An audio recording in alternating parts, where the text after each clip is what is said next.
Bonjour à tous, heureux de vous rejoindre dans vos déconfinements, enfin. Un grand merci à chacune et chacun pour vos gestes de solidarité et de fraternité durant ce long confinement. Je suis témoin privilégié de tout cela et je suis profondément touché et fier de vos initiatives et de votre créativité. Il va nous falloir ensemble, dans les temps qui nous attendent, de relever de nouveaux défis pour construire notre monde plus juste et plus fraternel, sans oublier personne au bord de nos routes, et où le partage doit rimer avec dignité et équité. Mais je suis plein d'espérance. Nous pouvons le faire.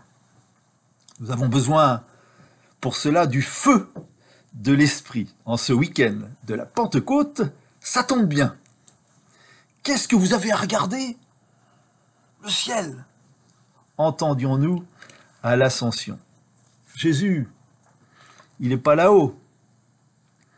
À la Pentecôte, nous comprenons qu'il est à l'intérieur, au plus intime du plus intime de nous-mêmes, mais aussi au plus intime de mon frère, au plus intime de nos actions. Il y a une nouvelle présence qui nous donne la feuille de route d'une nouvelle aventure dans les Galilées d'aujourd'hui. Cet esprit, ce feu, ce souffle, notre défenseur, nous est donné. Ce feu, ce souffle nous fait entrer dans une compréhension, dans une communication avec l'autre. À chacun, sa langue de feu comme lien, comme liant, comme don d'amour pour former notre famille humaine, notre Église, dans la richesse de chacun. La diversité de ses membres, langue, peuple, culture, étant garante des merveilles de Dieu. La bonne nouvelle est toujours symphonique, accordée au diapason de Dieu, presque comme une communion des contraires. Mais je m'emballe. Oui, nos déconfinements en ces jours de fête de la Pentecôte, nous sommes tous invités à accueillir le souffle de l'Esprit Saint. Cet esprit, il est pour tous, sans aucune exclusion, il est là en permanence. Alors comment faire pour le recevoir? Sans doute, d'abord se laisser faire, c'est pas le plus facile. Mais aussi hisser les voiles, tendre les voiles pour que le vent de l'esprit pousse nos cœurs, nos vies, nos communautés vers la beauté de la création qui nous est donnée en don de vie à respecter, vers la beauté de l'homme digne, libéré, vers la divine beauté qu'est Dieu. À l'invitation de Laudato Si, que nous allons méditer toute cette année, il faut bien sûr lier les trois. S'il est un don de Dieu, signe de l'esprit, c'est bien celui des pauvres. Et il y a une urgence à les rejoindre, à les écouter pour apprendre d'eux et recevoir ce don particulier que scande toute la Bible, jusqu'à la mission de Jésus en Luc 4, 18. Écoutons, l'Esprit du Seigneur est sur moi, l'Esprit du Seigneur est sur moi, il m'a envoyé porter la bonne nouvelle aux pauvres, annoncer aux captifs la libération, aux aveugles qui retrouveront la vue, remettre en liberté les opprimés. Saint Laurent, patron du Secours catholique et de nos amis du réseau Saint-Laurent, nous en parle comme le seul trésor de l'Église.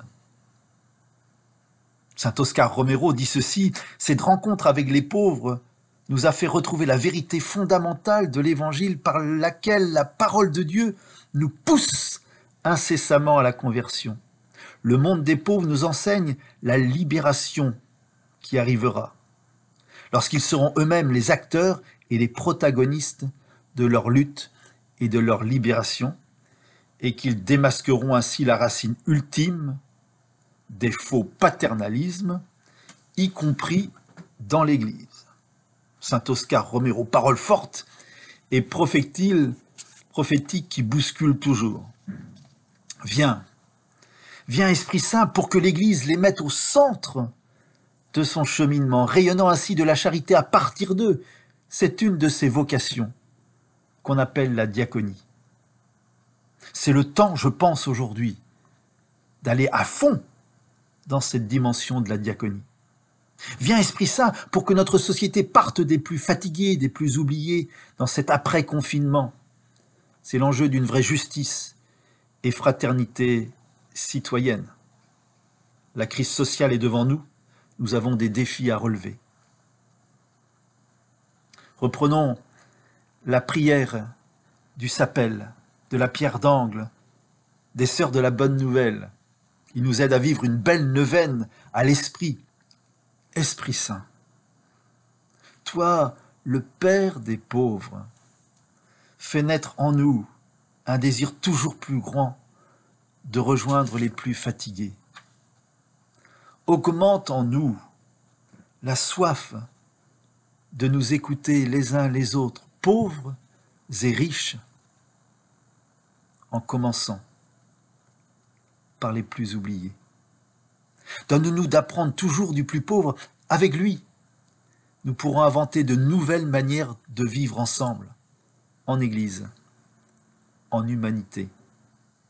Établis-nous dans la confiance, la paix, la joie, pour témoigner de la vie qui ne connaît aucune frontière.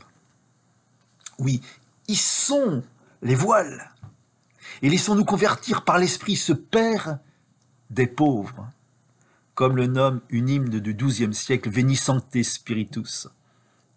Alors déverrouillés de nos peurs, avec l'Esprit, soyons des actrices, des acteurs audacieux de la bonne nouvelle reçue, des plus fatigués, des plus oubliés. Et à partir d'eux, en invitant les plus riches à leur table, notre monde trouvera peut-être, sûrement, la juste place de la création, de l'homme, de Dieu. Le reste, l'argent, la réussite, le matériel, étant des moyens à leur service.